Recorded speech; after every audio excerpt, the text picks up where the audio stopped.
You will never forget the first time.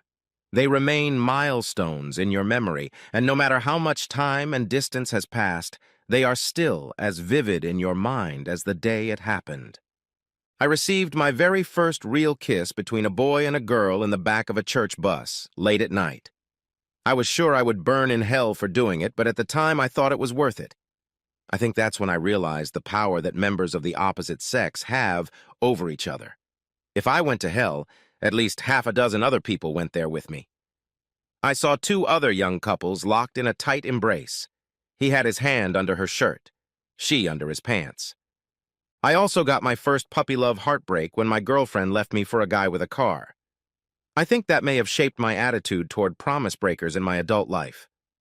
Later, when I had sex for the first time, it was exactly the same. It was amazing and wonderful and hard for me to process, but one thing I knew for sure was that I really, really enjoyed it. My buddy, not so much. We did it in his mom's brand new Mercury Marquise the weekend after graduation. My buddy was allowed to drive it because he graduated with honors, and it took us 4 hours of frantic cleaning to make it smell new again. We amused ourselves like rabbits for the rest of the summer, pretending to be adults and know what we were doing until she left for college. I never saw her again. She found herself a rich guy in high school, and I was something in the rearview mirror. 40 years later, every time we met, even if she was with her third husband, we ended up meeting glances and smiling. That's the kind of thing you don't forget. Then I fell in love. Naturally, I didn't expect it. It started out with us just goofing around and having a good time, and then, bam, and she became all I could think about. In retrospect, we were too young. I was 19 and she was 20, but the attraction burned like hellfire, hot, bright, and all-consuming. I was a tall, lanky guy with wild hair and glasses. She was tall too, but rounded and lush, with long blonde hair and bright blue eyes that seemed to look right through you. In matters of sex, I was a 1, and she was an 11. She just smiled and taught me things I had no idea how to do, but was damn glad to try. We slept in every conceivable place, in every conceivable position, and in ones that defied rational explanation, as often as we could. Suddenly it became more than just sex. We enjoyed each other's company, and we were so good together that she suggested we move in together. 40 years ago, it wasn't as common as it is now, but it happened often enough that no one thought twice about it. We found a tiny 2-bedroom apartment we could afford, and the landlady gave us a discount on the rent. She was a city girl and knew next to nothing, but I'd grown up on a farm, and that made being versatile. Really, if I was patient enough with her, once she understood something, she usually became pretty good at it. I proposed to her one night when she was struggling to get me up for the 3rd time. "You really are a romantic, aren't you? Try again when we're not in a horizontal position." I asked her again 3 days later when we were at her parents' house. Dad wasn't home, but Mom nearly fainted with happiness. The ring was tiny, but that didn't faze her, and the plans were ready. We got married in a simple ceremony because her parents had almost no money. Then we went to Myrtle Beach for 3 days, where she showed off a bikini so tiny I wondered if it was okay to go to the beach in it. Apparently it was, and a lot of people were pretty darn happy with her choice. She was being molested right in front of me, and I almost exploded because she didn't have time to stop him. She finally saw the look on my face, waved her ring at him, and told him he was a year late. I think she quickly realized I wasn't happy, so we cut our stay at the beach short, and when we got into the room, she was all over me. "Just you, honey. Always." We came home and started living as a couple. We had pretty decent jobs, but I got the opportunity to work for one of the 3 largest employers in the area, making about 1/3 more than I was making at the time. The snag was that they worked on a rotational basis, the first one week, the second one the next week, the third one the week after that. It was a little confusing for the first couple months because I would wake up at random times and question whether I was supposed to be at work, but I adjusted. For about 9 months, everything was fine, but then I started to get an anxious feeling. I would call home when I was at my second job, but no one would pick up. Then there was a power outage. We all went home early, and she wasn't there. She came running in 30 minutes before my shift ended and almost fainted when she saw me. "Where the hell have you been?" She always told me she liked my eyes, but at that moment I don't think she liked what she saw in them. She stammered for a second before saying she was with her best friend Holly, just riding around. Believe it or not, riding was the order of the day in those days. Gas cost a quarter of a gallon, and the kids had their own track. You'd start at the courthouse square, ride down Main Street for about 2 miles, and then stop at the hottest grill in town, do a loop, and ride back. The kids would stop in parking lots to chat and have sex, and the cops were pretty relaxed, as long as there was no drinking and nothing trashed.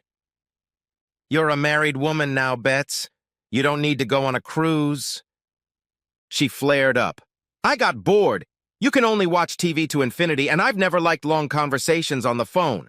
I'm on the high street in front of hundreds of people, for heaven's sake. You don't think if I slept with 10 people they wouldn't tell you about it, do you?"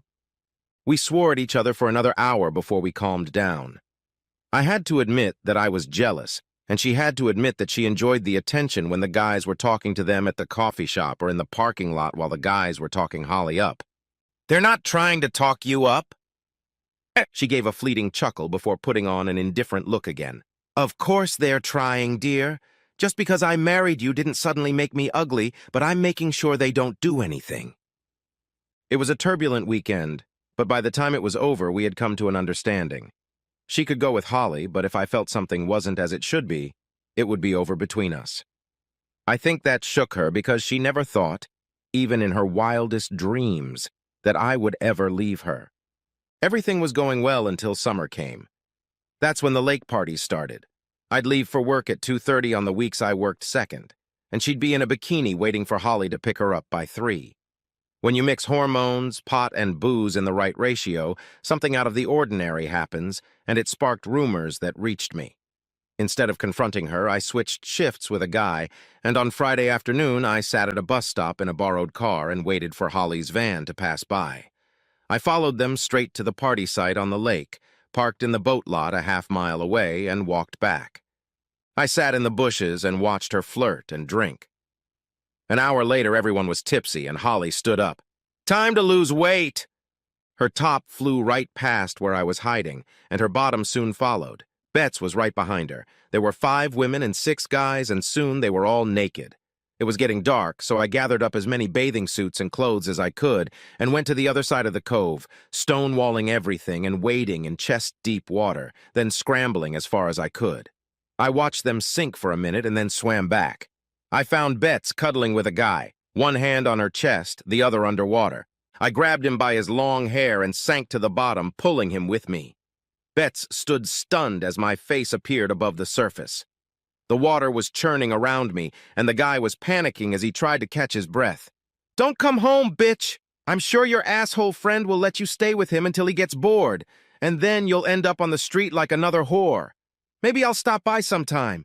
You always had a good head, and I'll bet you're better now that you've had some extra practice." It didn't come out quite so smoothly, but she got the point. In the next instant, Holly was already on my back, drawing grooves with her long fingernails. I pulled the bitch off me and slammed my fist into her stomach. The air came out of her like a punctured balloon, and she went down like a stone.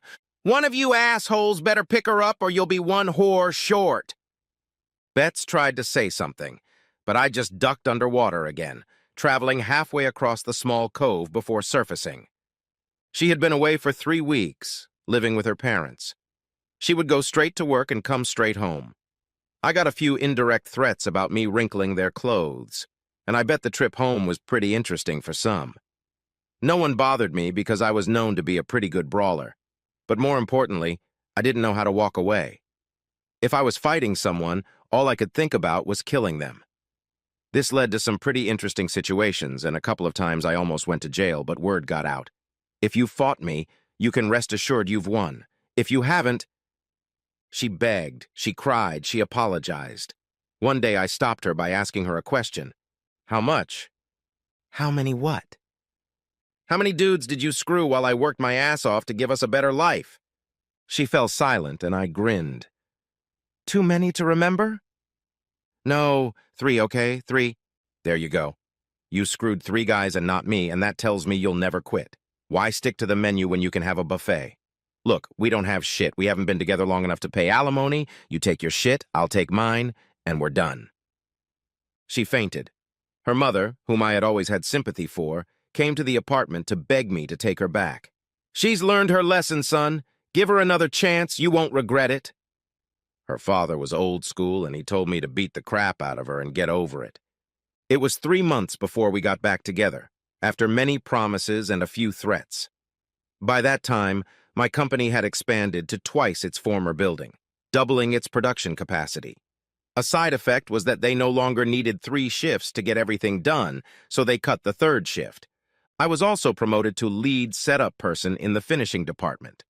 We were in production, and when my group started making more money, they started figuring out why.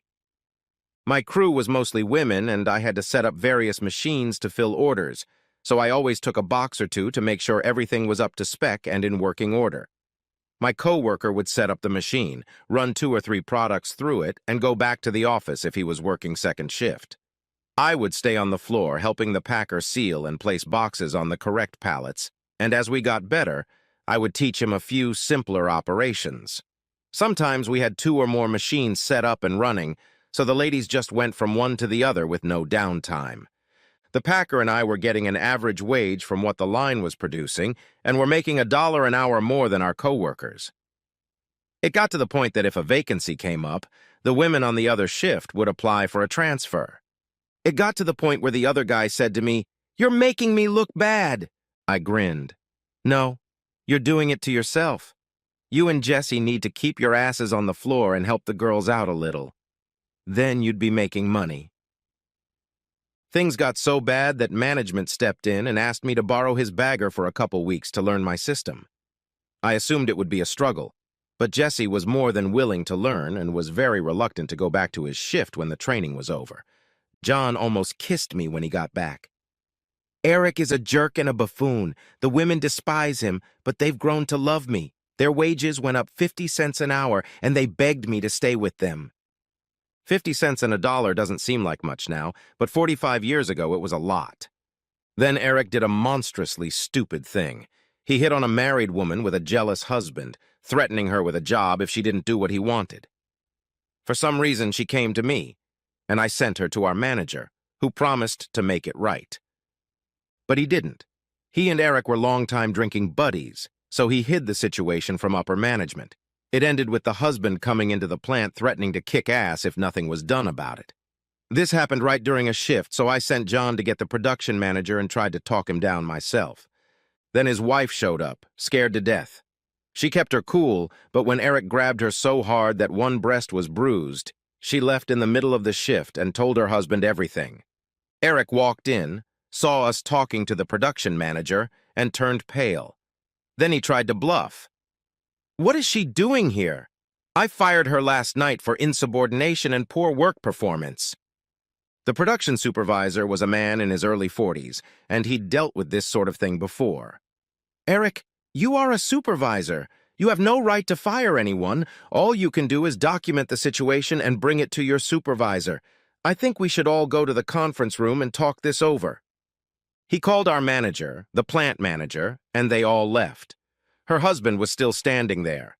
He was promised that they would handle the situation, and he could take his wife home for the night, with no repercussions to her job. I, on the other hand, went to my job. The next day, Eric was no longer with us, and the finishing manager was on probation. The production manager called me into his office. "Sabrina said she told you about the situation and you went through channels referring her to the finishing manager. Is that true?" "Yes." He sighed. "Good. I want to ask for your help. You've trained John pretty well, so we're going to offer him Eric's job. You've also worked with Jesse, but he doesn't have the experience we need. We need you to work with both of them and train someone to fill John's old position. Will you help? I'm thinking maybe shift work to start with, at least 2 months. We'll make it worth your while." What does Bill think about that? Bill was the finishing manager. The production manager smiled. "Oh, he agrees. Do you agree?" That was another $2 an hour. I couldn't wait to tell Betts. Betts looked impressed. "So you got a raise and you're working double shifts. Is that some kind of promotion?" "Sort of. It'll make me look good in front of management. Who knows?" "Well, okay then. It'll be nice to have you home every night." For 2 weeks, I worked 12 hours a day, if not more. Things were going my way when another incident occurred. The finishing manager was unhappy that I was on probation and tried to take it out on me. It got to the point where I was under the machine fixing a breakdown. I had already switched the crew to another job, but this order was very urgent. I had already taken it apart when he called me into his office. Our office was nothing more than an 8-by-8 cubicle with glass overlooking the floor. He could literally see me from his seat. I continued to work. He called me again and then did something incredibly stupid. He whistled into the speakerphone and said, "My office, now." I finished the repair, told the new guy to get the ladies back to the car, and stormed into the office. He was about ready to rant, but I stopped him by getting right in his face. "Let me tell you something. If you want something to come when you whistle, you need to get a damn dog. Is it clear in here? So what do you want? You can't disrespect me like that. I'll fire your ass. You want respect? Earn it. Let's stay professional. I repeat, what do you want?" He ranted for 5 minutes, forgetting that the speakerphone was on. The entire plant could hear him, not just my group. "You're fired! Get out of here!" He was about to launch into another tirade when the door opened and the production manager walked in, followed by the plant manager. The plant manager reached over and turned off the speakerphone. He then turned to face the finishing manager. "You should make sure things like that are turned off before you rant. You want to tell me what happened here?" I called him on speakerphone to come to my office. I gave him a direct order. He didn't follow it, and then he came in and was rude to me. He looked at me. "Did he call you?" "Yes, he did." "And you came?" "I was at number 1, moving the shaft. I was right in front of him, and he could see me from his office. I only had about 5 minutes before the repairs were finished, so I stayed. It's a mirror order, sir, and they need it by morning. As soon as I was done, I went in to see him and told him I didn't like being called a dog. You probably heard what I said, and I'm not retracting what I said." Mira was our biggest customer and incredibly finicky, but we were making tons of money off of them, and we weren't going to upset them. He looked at the manager. "Did you know why he worked so hard on it?" "It doesn't matter. He disrespected me, and I want something done about it." "You think whistling for him like a pet wasn't disrespectful? Grow up, Bill. This is the real world." He turned to me. "You get back to work. Come by my office in the morning." Then he looked at the manager. "And you leave him alone so he can do his job. One more confrontation, and one or both of you will have to leave. Understood?"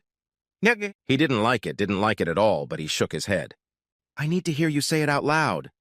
"No more confrontations." He looked between us. "That's enough of that. Now it's time for us to go home.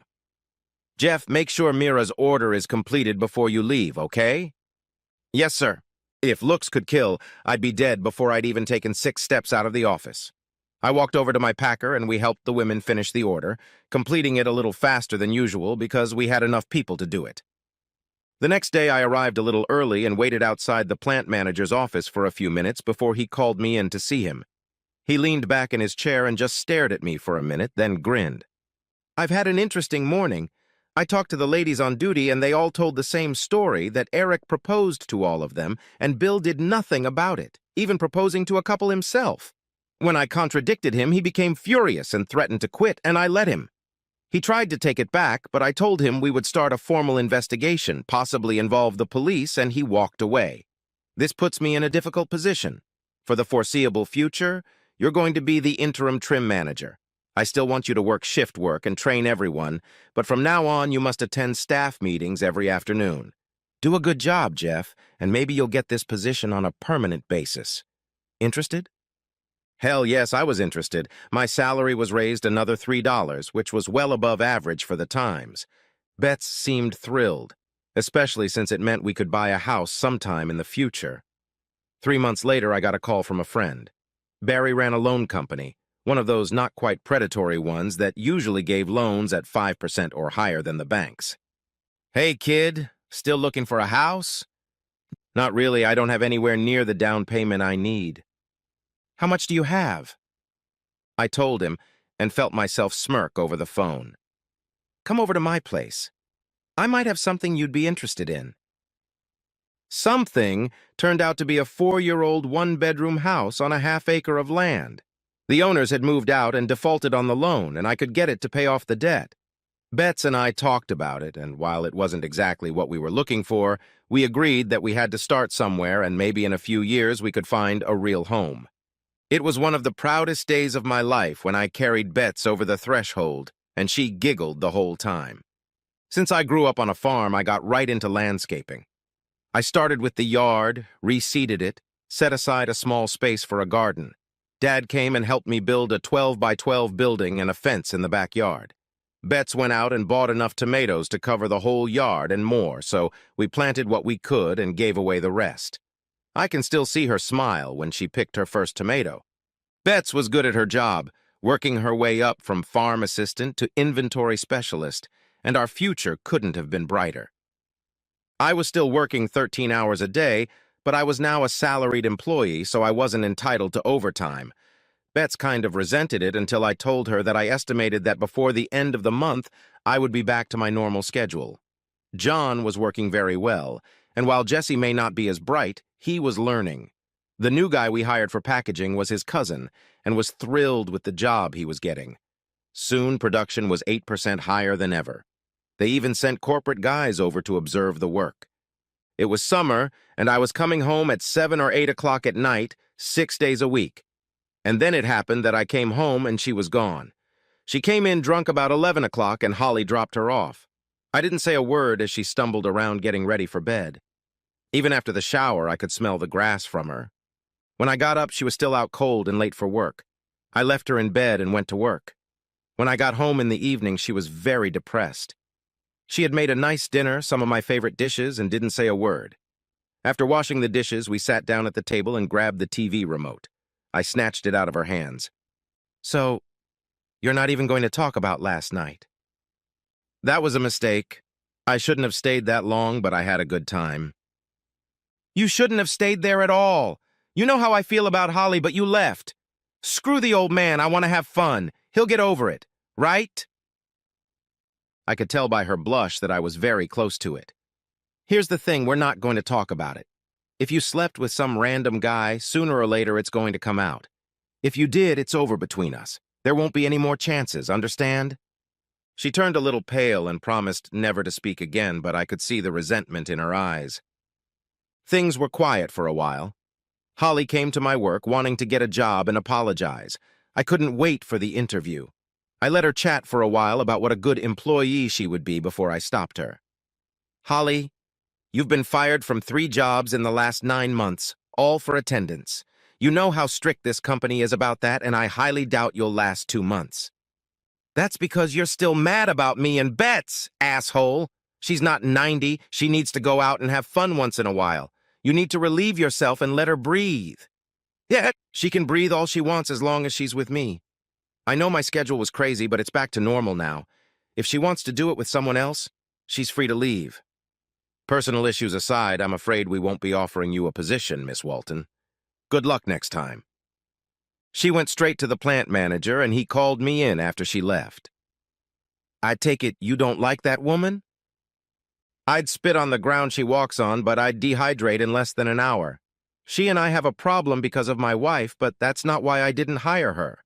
Look at her work history." That was the end of the conversation. It was October before she slipped again. My company sent me to a plant 2 states away for a training seminar. I was anxious and nervous, but despite that, the 3 days were productive. When I got home, it was as if my mind had gone numb. It was an empty house and a note on the kitchen table. I really tried, but I met someone. I've already moved my stuff, so don't try to find me. I'll always love you, just not like I used to." Unfortunately, that didn't upset me as much as I thought it would. Instead of grieving, I went to bed and slept for 10 hours. When I got up, I looked around. She had removed all traces of her presence except for the picture of us together that she had left on my nightstand. It went straight to the trash can. A few weeks passed, and I think she was surprised that I didn't file a report. My opinion was that she wanted it. She should pay for it. I was too old and tired to go on cruises, but one evening I was driving through town and saw her and Holly in Holly's customized van. Holly made sure to ring the little bell hanging from the rearview mirror as she drove by. I thought it sounded silly. I headed to the drive-in to have a triple burger with onion rings, their specialty. A little while later, Holly ran past, alone, ringing her bell. By the time I was done, Betts, not noticing Holly, had rung the bell as well. One of the guys next to me laughed. "I can see the horny one ringing." Curiosity took over, so I asked, "Those two girls are the craziest, horniest women I've ever seen. They go on a cruise, hook up with a guy, and one gets behind the wheel while the other fiddles around in the van. Then they switch guys and drivers. They call that little bell the horn bell, and it rings a lot. I've gotten rides from both of them in the last month." I thought about it for a while, and had to admit that it had hit me more than I thought it would. But it wasn't my problem anymore, so I finished my burger and went home. The fact that Betts and I had broken up wasn't immediately known. I wasn't unattractive, I was in good shape, I had a nice car and my own house, albeit a one-story one, so the sharks started circling me. I'd dated two and heard that Betts had given one of them a good whipping. I wondered what it meant to her that I could have as much fun as she did. The week before Thanksgiving, she picked up a guy and they were together for almost a month until he dumped her. A few days before Christmas, she called me at work and asked if I would come over to her place in the next couple days. Apparently, she had a Christmas present for me. Curious as to what she was up to, I agreed. She collected little dove figurines, so I splurged and bought her a very pretty one, trying to rub it in her face that I had money for such things. She met me at the door in a tight mini dress, her hair done up just the way I liked it. The telltale flashes started right away because I knew that had to mean she wanted something. She sat me down at the table and brought me a beer, leaning over so that her breasts were in front of my face and I could get a good look at them. Very nice breasts. We talked for another minute before she handed me a gift, a rather nice watch. When she saw the dove, she cried, jumped into my lap, and kissed me hard. It was a terribly bad idea, but I hadn't had sex in a month, and despite all her other faults, she was an amazing slut. We ended up lying in her bed for 2 hours. She had a couple tricks she must have learned after we broke up. Since I was only doing it for pleasure, I appreciated it. When I finally gave in, she asked if I could stay the night. "Why? Obviously marriage isn't for you. Why would I waste my time with a dead horse? I'd rather just bury it and move on with my life." Betts began to cry, huge tears and tearful sobs. There was a lot of apologizing and pleading, and now you can call me a pissant because she got me. I promised her I would think about it, and we went to sleep. The next morning, she cried and said she was very sorry for what she had done to me, that she still loved me, and would do everything in her power to get us back together. She jumped up to take a shower, lamenting that it wasn't big enough for the both of us. I laid on my back and dozed off. The ringing of the phone woke me up, and I lay there listening to her end of the conversation. "Christmas party, and then another one for New Year's Eve at the Radisson. Do you have a number yet? I'd love to go." She was quiet for a minute, then giggled. "Yeah, I hooked up with him last night, but I'll tell him we have to wait until the first of the year to be together again. In the meantime, it's party, party, party." I got up as quietly as I could and got dressed. When I walked into the living room, she squeaked, "I gotta go. Talk to you later." "Who was that?" "Holly. You know how she likes to talk." Nah. If it was Holly on the other end, her voice had definitely gotten deeper. Betts wrapped the towel around her hair and body, and as she stood, it fell off her. I looked at her long, smooth legs, gorgeous ass, and gorgeous bob, and sighed, realizing this was the last time I would see them. Deciding to ease her mind, I told her that I already had plans for Christmas, and maybe we should wait a little while before we got back together. She pretended to be sad, but she wasn't very good at it. I thought about it as I drove, her scent still lingering on me, and realized that I had just experienced another first in my life. The first time my heart was truly broken. Up until that moment, some irrational part of my brain had truly believed that we would eventually get back together and live happily ever after. Christmas and New Year's Eve passed. I never called, and I heard through the grapevine that her new lover had dropped her like a stone on January 2nd, so I wasn't too surprised when she called me at work. At home, I purposely didn't pick up the phone, let the answering machine answer. After the fifth message, I could hear the desperation in her voice. "Hey, Bets, how are you doing?" "You and me, I hope. I seem to remember some promises the last time I saw you." "Well, I've been pretty busy at work. One of my stand-in guys and I have been working tirelessly, so romance has taken a back seat." There was silence, and I continued before she could finish. "Oh, I have to go. There's an urgent matter on the line. I'll call you later." For the next 2 weeks, we played the phone game. One evening, she called and looked very depressed. "You're not coming back, are you?" "No, I'm not coming back. I'm tired of being treated like a pinball that you can throw one way or the other. When you blew me off at Christmas to go have fun, I realized that even if we were together, you'd start over sooner or later. So that's it. Goodbye." I'm sorry for the way things turned out, and I'm willing to take some of the blame because of my work schedule, but most of the blame lies with you. Every time you had a choice, you made the wrong one. Goodbye, Bets. Maybe in the future you'll find a guy who will let you play. She was crying and trying to speak when I hung up the phone. There was one more chapter to this little story. The day after Valentine's Day, she came in and woke me up pulling my long hair and giving me all kinds of hell. I finally woke up enough to pull her off me. "What the fuck is wrong with you? You have to give me the key back before you leave, and that's going to be pretty soon. What do you want?" Turns out, no one had invited her to Valentine's Day, and I had to step in. "I'm sorry you're dating such a cheap bastard that he dumped you 2 days before the big night, but really, Bets, we're not together anymore, so why should I give a shit about it? Give him a week and he'll be back to sniff things out. Now is the time for you to go." She stopped talking and looked down at the bed. There lay a red bra about 2 sizes larger than she wore. If she looked under the bed, she would find matching bikini panties. It was cruel, but I couldn't help it. "Yeah, I had a really good Valentine's Day. Now, shoo, she'll be back any minute and I don't want an awkward situation." I walked her to her car and smirked as another person pulled up beside her. "Who was that and why was she crying?" "My soon-to-be ex-wife. I guess her Valentine's Day wasn't as good as ours." Crystal knew the story and chuckled, then pulled me back into the house. Why was I thinking about all this? My granddaughter was lying in her grandmother's arms, crying from heartbreak. I looked at them and grinned. You know what's even better than first love? The last one.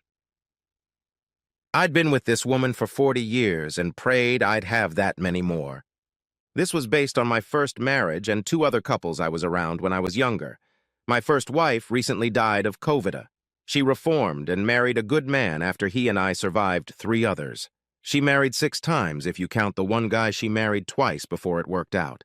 Rest in peace, Deb.